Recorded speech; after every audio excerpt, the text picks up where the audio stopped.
G'day everyone, welcome back to another episode of the Australian Property Investment Podcast. I am thrilled today. You might know her as Tash Invest, but we're going to introduce her as Natasha Etschmann. Welcome on, Natasha. How you doing? Good. Thank you so much for having me. I appreciate your time. Thank you so much. I know you're a busy person, and if anyone has TikTok, I definitely recommend jumping on the handle and checking out your profile at Tash Invest. And we're going to go through your journey. And look, I said it before, we're having chat. When you Google your name, and there's some interesting articles that do come up, especially buying your property at a very young age, that's something that I definitely want to have a chat to you about. You're speaking about, you invest as well.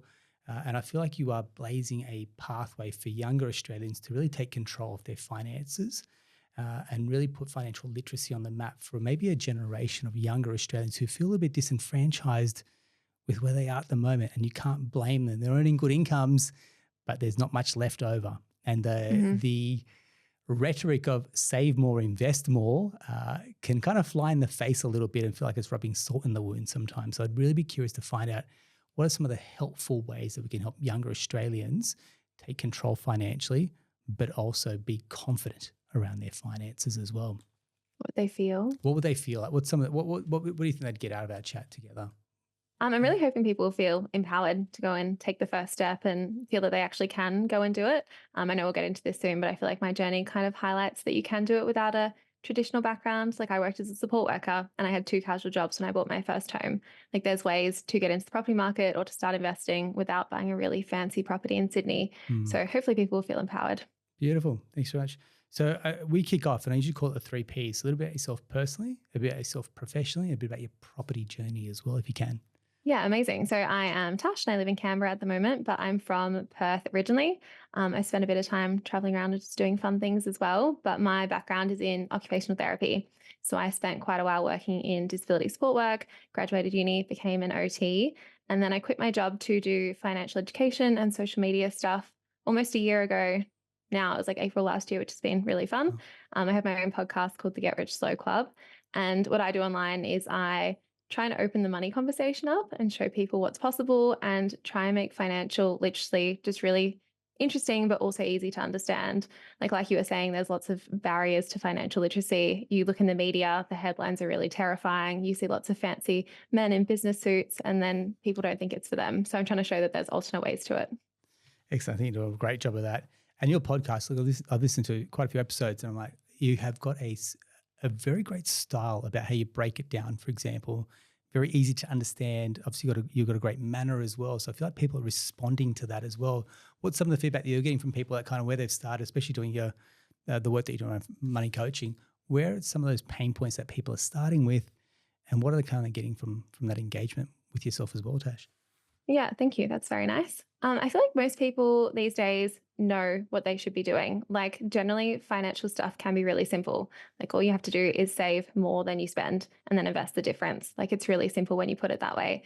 But there's so much information out there now. Like there's so many podcasts and so many books, and there's also lots of marketing as well that goes against what we should be doing. Lots of FOMO and feeling like we should go to Europe or do the best thing at the moment. So I feel like people kind of know what they should be doing, but they get really confused or they get analysis paralysis and they get a bit stuck and they don't know what the first step is, or they don't want to make the wrong step. So I feel like most people that I work with one-on-one and money coaching just kind of need a little bit of confidence to go and do what they know that they should be doing. Or the other side of that is like, where do I start? There's too much information. I don't know who to trust. The world is full of very scary people who might scam me. What's the first step? So kind of just pointing people in the right direction with that as well. Okay, cool. So someone's coming to you. What are you seeing as some of those common first parts? Like I'm stuck. Are they guilty of overspending? Are they guilty of undersaving, for example? They don't even know where their money's going. What are some of the kind of the early friction points that you're seeing that you're able to break through? Yeah, it really depends. But debt is quite a common one. Like someone's got a personal loan to go on holiday or for a car, for example, or for something, and they're struggling to try and pay that off while balancing other goals like saving for the future. Lots of people don't have emergency funds, so focusing on that first, or kind of like you were saying, people who have really good incomes but just don't know what to do with their money. So showing them that you can either save for a deposit or you can invest in the share market or you can save for a shorter term goal if that's what you want to do. Yeah, great. Thanks very much. The background that you've got doesn't lend itself to, like you're saying, is traditional people in finance, right? You've studied OT and now you've kind of got yourself to this position where you're able to be a money coach. Do you think that's been an advantage for you coming in here that I guess you can speak to people because you've been in their scenario, you've tread that path as well? Yeah, definitely. I think it's been really beneficial that I haven't like I've done little qualifications here and there now, but I didn't actually study finance at uni. I studied like a healthcare degree. So I Mm. think I know how to explain things in a lot more simpler terms than people who work in the industry. Like I think we forget when you're around finance stuff all the time and when everyone around you talks about mortgages and equity and investing, you forget that it's not common knowledge for everyone. So I think coming from a background where people didn't know about that at all has really helped me remember to break stuff down. But I still find myself guilty these days of saying ETF and not actually explaining what it is sometimes because I just assume everyone knows now. I think that's been really helpful. And OT as well is like you spend a lot of time breaking stuff down for people to meet their needs and meet them where they're at, which is what people need with finance as well. Yeah, nice one. Now, the notion of getting rich slow, I feel like it kind of goes against the grain because everything that we see is like how to do things quicker, how to do things faster, for example, which kind of flies in the face of the sexy message of get rich quick. How do you communicate this message that getting rich slow is it a mindset or is it not chasing shiny objects? Is it playing the long game? Is it delayed gratification? Take me through a little bit about the philosophy for those that aren't too aware of what you're kind of putting out there. Yeah, definitely. It's all that stuff that you've mentioned. It's not getting too caught up in all of the noise. Like if you haven't invested before and you're thinking about shares or the stock market, you kind of imagine all of those hectic movies, all the news articles where like there's red lines going everywhere and it looks very dramatic and lots is happening. So I think it's very easy to get distracted by those things. And also, like you were saying, with delayed gratification as well, like we want everything now and we have access to everything we want pretty much instantly if we really want to. So trying to delay that and just focusing on like the fundamentals of investing. Like if you buy and hold an index fund long term, you will probably end up wealthy. And the biggest key there isn't stock picking and it's not being a genius and it's not having a finance degree. It's just buying and holding broad index funds for a long time or buying a property, paying off your mortgage, going to the next property and having your tenants pay off your mortgage, just stuff like that, which you can't do quickly. And like I know it'd be great if we could all just win the lotto tomorrow and have lots of money. Like that would be great fun, but it's not the reality. And if you try to build wealth in a really sustainable way, it can be safe and not as risky as some people think. Mm. I mean, even winning the lotto is a double-edged sword because the amount of lotto winners that you see that don't actually hold on to that wealth because they're not used to coming into such money. I mean, I think I read about someone that won one of the biggest amounts of money and their relationship split up. He's actually got no money Yeah. left at the back of that as well. And so even winning the lotto is actually not the ticket to long-term freedom either, from what I've seen. It's like those quotes, if you don't know how to manage $100, you'll never know how to manage $1,000,000 in the future. Like you There you have to go. start now. Great. We had a really good life coach that was on here recently. He talked about the notion of self-permission. So if you haven't listened to Jamin Fraser's episode, I'd definitely check that out as well if you're listening. And what he's saying is you need to give yourself the permission. Instead of saying being self-disciplined, that will only get you so far, but give yourself the permission to be maybe a good saver or a good investor, for example. And that means you do the things that investors do. You do the things that savers do, for example, rather than it's like you ordered Uber Eats and now it's like slap yourself across the wrist because you've blown a little bit of money, for example. So when you see people, and this will happen with your coaching, where people come off the rails just a little bit, for example, maybe a splurge, online sale or whatever it is that's kind of taken them off the rails. How do you then mentally get them back on the rails? It's a bit like a diet where they've had a bit of a cheat meal and you go, that's okay. It's just one cheat meal. Psychology wise, how do you bring them back on track? Yeah, it's exactly what you said about the diet and exercise thing. Like just remembering that it's not an all or nothing mindset. Like we're never going to be perfect with our finances. We're never going to be perfect with our exercise or our diet. Like it all goes hand in hand. It's just about building the habits and sticking to them consistently. But just remembering that like one Uber Eats thing doesn't really matter. Like one cheat meal doesn't matter. Missing one workout doesn't matter. But I have a friend who called it a spending runway where she buys one thing and then all of a sudden it's like permission for herself to just keep buying everything after that once she's kind of opened the floodgates. So it's having those things to stop yourself and being like, oh no, I haven't ruined my finances now. It happens to everyone and it's fine. And I think something that helps a lot of people is like having a splurge fund or like a, whatever they call them, an Uber Eats fund, like whatever you want, like some kind of saver that is for things like that. So you've pre-built into your budget a little bit of money where you can like mess up if that's what you want to call it, or you can just get whatever you want in the moment so it doesn't feel like you're failing.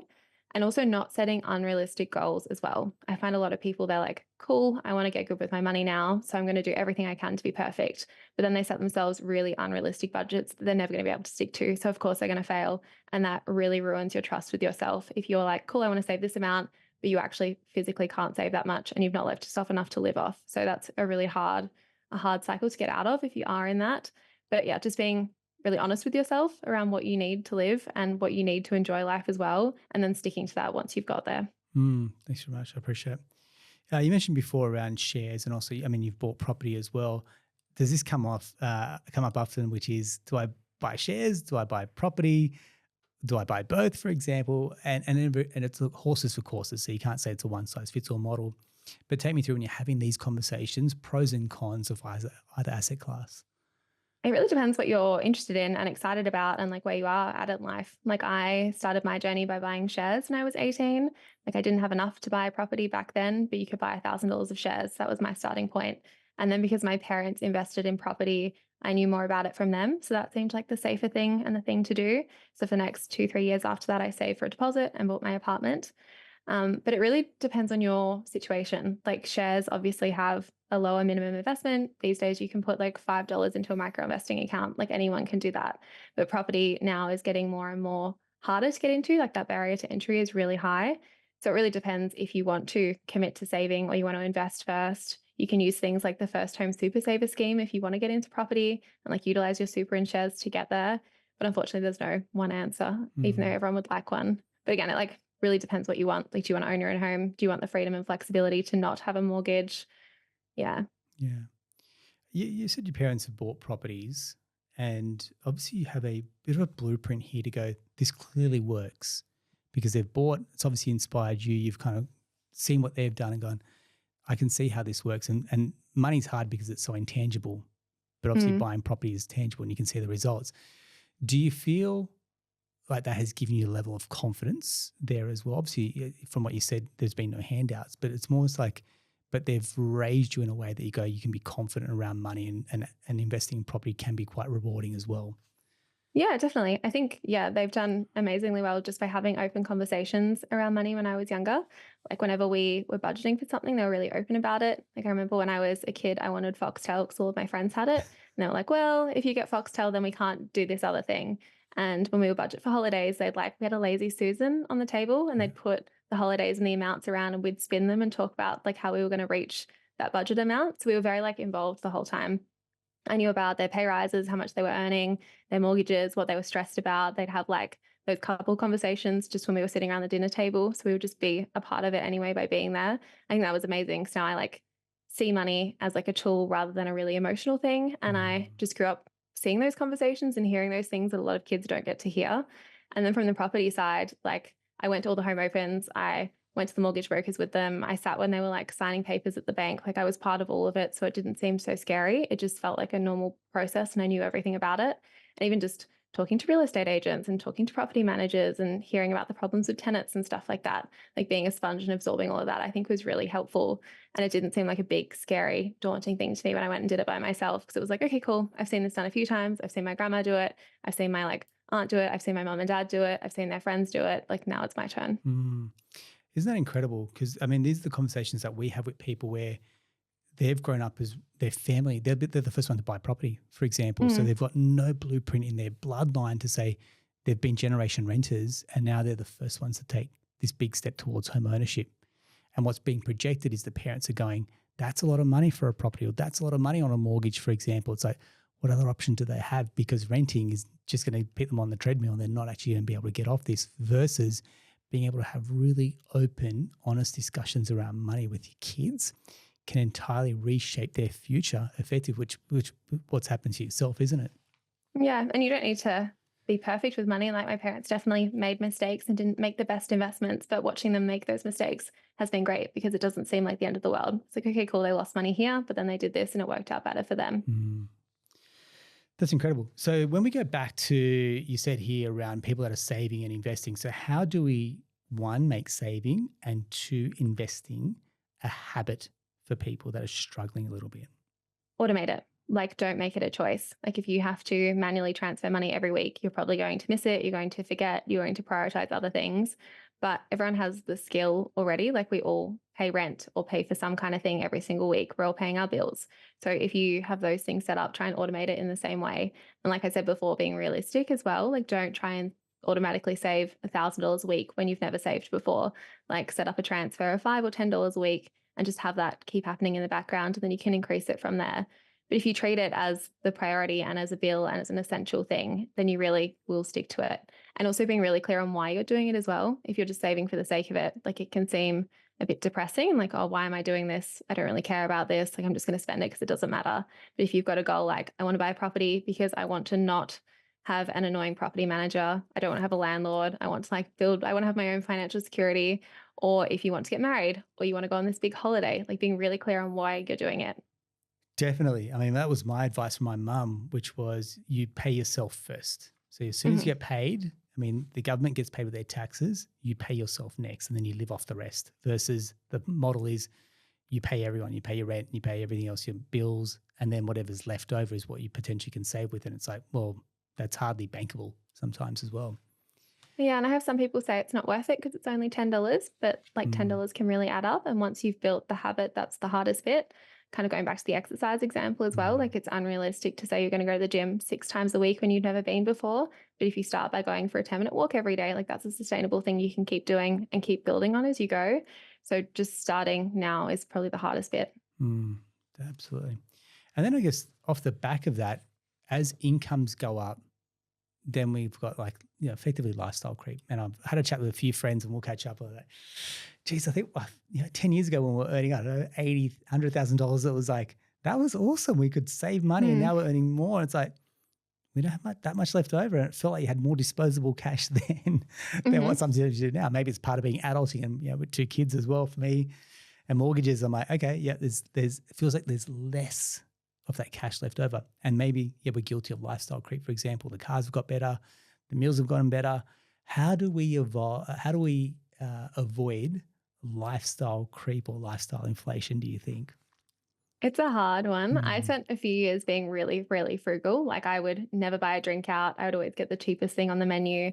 I would like get an overnight bus when I was traveling to save $10 instead of getting a half an hour flight. Like I'd lived like that for years, which was great. But then when I started spending a bit more money, like it happens really quickly. And once you get used to something, it's really hard to go back to it.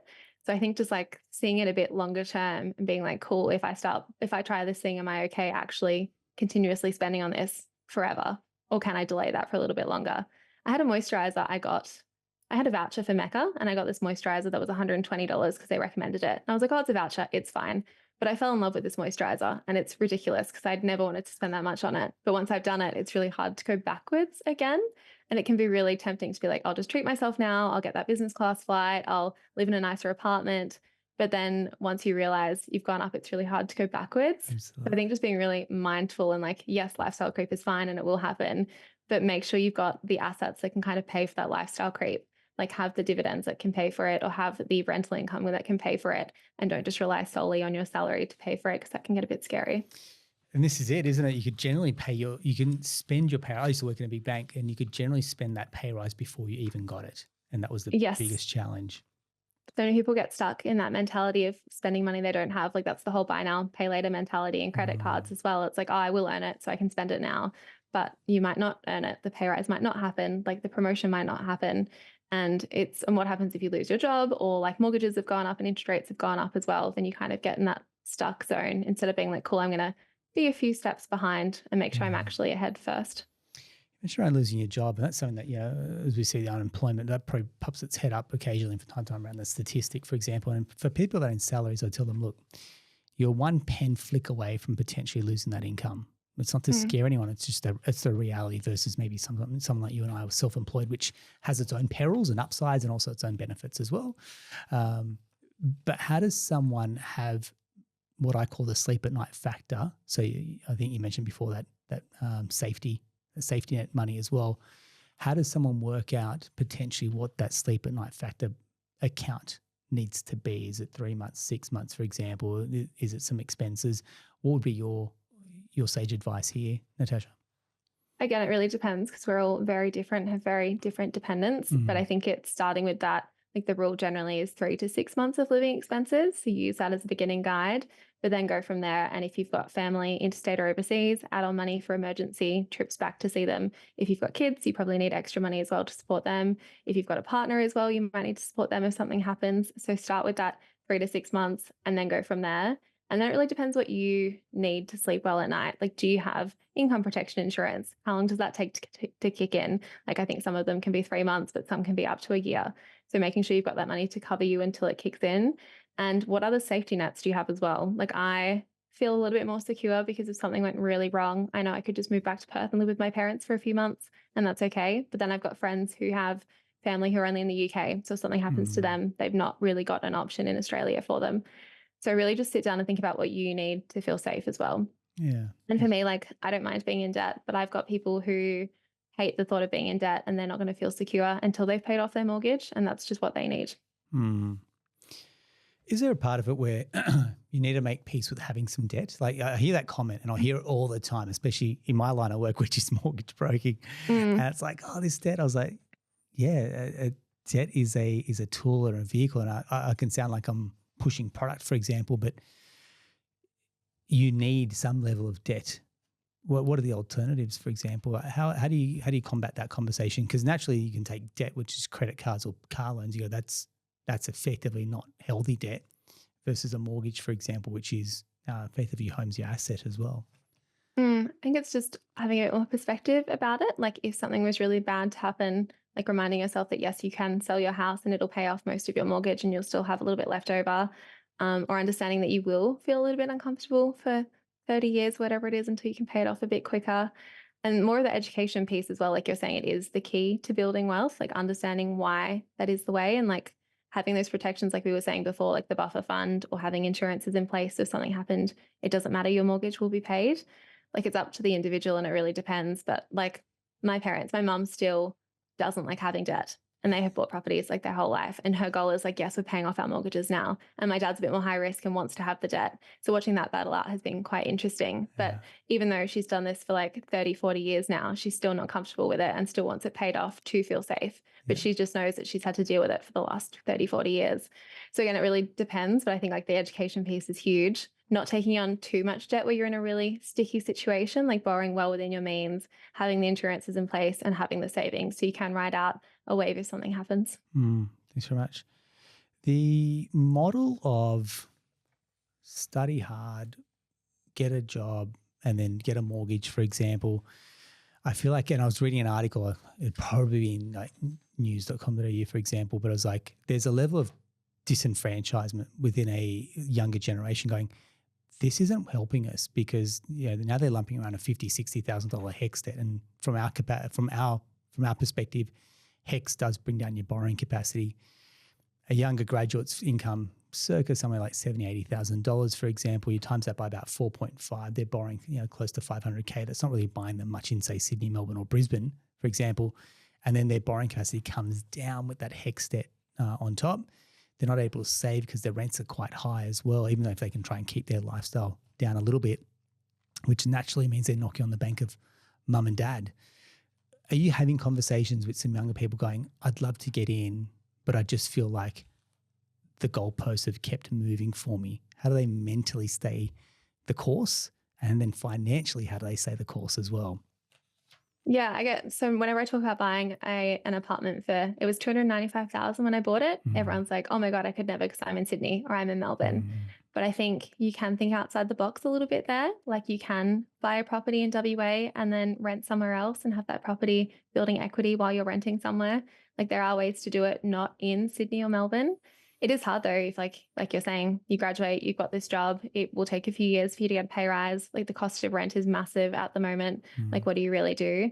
It is a hard one. Like, either you can invest in shares with that smaller amount of money, you can look to other states, you can look to, I don't know, buying somewhere outside of Melbourne. I know you can get houses that are like an hour out of Melbourne that are still kind of affordable, but it just depends what you're willing to do to get there. Like, you're not going to buy your dream house straight away. What other ways can you get into the property market first?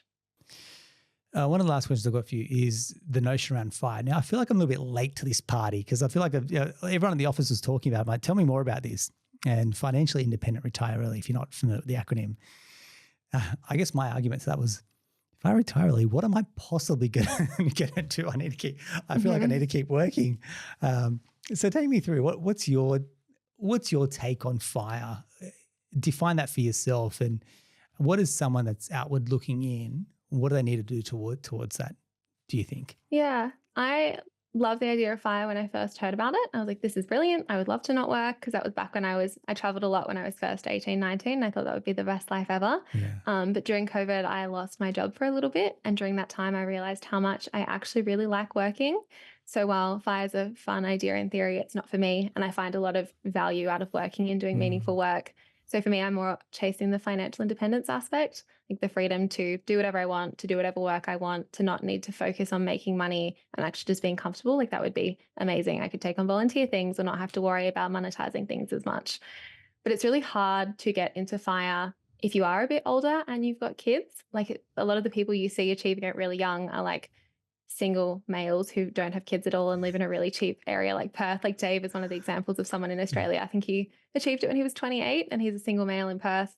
So it's amazing for him. But I think once you've got kids and you live in Sydney and Melbourne, it can be a really hard thing to achieve without Let, having a let, really let me high just put this income. into context. Between childcare, swimming, dancing, that's equivalent to like a mortgage repayment as well. Yeah. Well, childcare is huge. Like Yeah. hearing about some people's childcare costs, like that's literally a full-time job. It's Yes. wild. Great. Great. Yeah. So I guess that's what I'm like. I'm looking at the notion of it sounds great as a concept and ideal. And that's what you're saying. It can suit some people, but if you're listening, you're living in metro Sydney, Melbourne, Brisbane, even Perth, for example, other parts of the country where your lifestyle costs are fixed here, it makes it infinitely harder that you're trying to replace that income through income, like assets that are generating income as well. And that means you got to play the long game. But other people, to your point, which I do like people do get enjoyment out of work. So don't feel like you've got to join this movement and suddenly just kick your job in. It's like have the mindset around what you're saying there, which is the ability to have choices around how much do I work? Do I love this particular line of work? And how do I want to give back to my community as well? And do you actually want to be super frugal? Like the fire mentality is be as frugal as possible so you can retire as quickly as possible. Like, do you even want that lifestyle too? Like, I don't want that anymore. And a Mm. lot of people don't. So, again, it's like before, it's not the all or nothing thing. Like, you can take parts of these movements and apply them to your life without completely quitting your job and just sitting at home and doing nothing, which Mm. a lot of them end up still doing other things. Like, they write books or they do media stuff or they do education instead. They don't end up fully retired usually. But yeah, just taking what you need from that. Yeah, perfect. I will say thank you And very guys, much. And look, something else to add about your what can people do bit? I don't know if you want to yes, talk about that go for it. again. Another thing I did when I wanted to save for my property is studying healthcare. Often you can get jobs in rural places where your rent is free, you get a living away from home allowance as well, and you're paid a higher rate too. So for people who are also trying to save, like trying to look for other opportunities and other ways to increase your income and save in that way. I also did a snow season, which typically like sounds like it's not a very high paid thing and it sounds like you'd spend a lot. But I had my food included, my rent was free, and I was working like 50 hours a week ish. We were working public holidays, and I managed to invest $750 a week while I was doing that. So there Awesome. are other options where you can move away and get free accommodation if you want to sacrifice like 6 months or 12 months of your life to save for that. I agree. It's a great way to see it in another part of the world. We had one of our friends' teacher move away to a regional location as well, and just got a chance to experience a very different lifestyle in a different part of the country. Mm. And same thing, everything was paid for. It was like a huge opportunity just to bunker down. I think she said everything closed at about 8 o'clock in this country town, so there's no chance to even go out for dinner. Yeah, no chance So to spend money when everything's that's closed. exactly it. Yeah. That's We lived exactly like half an hour from the nearest kind of Woolworths or town even. So we yeah. just didn't really spend money at all. It was This is great. it. This is it. Your book, I guess, coming off the FIRE movement, it's kind of a little bit along the same vein, which is how not to work forever. I feel like I need to know the secret in this as well. But take me through a little bit about your philosophy in the book and what can readers expect when they go through it as well. Yeah, my biggest barrier to learning how to invest initially was not knowing exactly what to invest in. Like lots of people say you should invest, but people are really hesitant to tell you what actual investments they buy. And there's lots of rules with ASIC as well around what people can say. So I was like, yes, cool. I want to buy an index fund, but like, what do I buy? And no one is telling me what to buy. And my parents didn't know about shares. They just knew about property mostly. So like, oh, we don't really know either. So my book, my idea behind it was to write an investing guide that had really practical, specific information, which we did. But the way I invest now isn't just to achieve FIRE, it's to build a life that I love. Like I want a business that's flexible. I want investments that are flexible. I don't want to get 3 hectic mortgages straight away. Like I want to have a balanced life where I'm not really stressed. So the book is kind of how to invest, but how to adapt it to your life as well, and how to actually build that freedom in your life too. Excellent. I love this philosophy, and I feel like this book's going to come in time for a lot of younger Australians who are probably at that crossroads going, what do I actually want? And this model of like, go and get a big mortgage and then you effectively got a golden handcuff to your job. That means you can't ever chase a passion project or something that's going to excite you or ignite a fire, a real passion in you. Holidays may drop off as well. And then you have to go to this, like effectively this house poor mindset, which is I can't afford to spend, so I'm servicing a big mortgage limits the options. Options, when you have those limited, reduces a little bit of happiness as well. Yeah. Definitely. Okay. Like I wouldn't have been able to quit my job to do my stuff now full time if I had a huge mortgage. Like I'm very lucky that I have a cash flow positive property. I've got investments that pay me dividends. I had a nice savings buffer. Like I felt comfortable enough to be able to take this risk, but that's not the case for so many people who are stuck in that situation at the moment. Thank you very much. Hey, Natasha, I can see why you've got a really strong following as a community. For example, you're able to communicate these ideas very well and the concepts. And I feel like you've really struck a chord with your book. So I want to say thank you very much for being so generous with your time and your energy. I really appreciate it. Thanks for having me. That's all right. If you do want to connect, we'll include details or Natasha's socials. I might even try and hit you up for a free copy of your book. Is that all right to give away? What do you reckon? Yes, it's not out till June 26th, so you'll have to wait a little bit. That's okay. We'll put people on a wait list. If you are keen to check that out, drop us a DM. We are loving the messages that we're getting around questions that you've got. So look, happy if you want to subscribe or leave a review. That's not the goal here. The goal is reach out with some questions that you want answered for the future, because we'd love to help everyone on their journey, whether you're starting out, trying to learn how to save up a little bit more to go towards your first property or to buy shares, whatever it is, as long as you're saving and investing more. Mission accomplished here. Thank you very much, Natasha. Talk to you soon.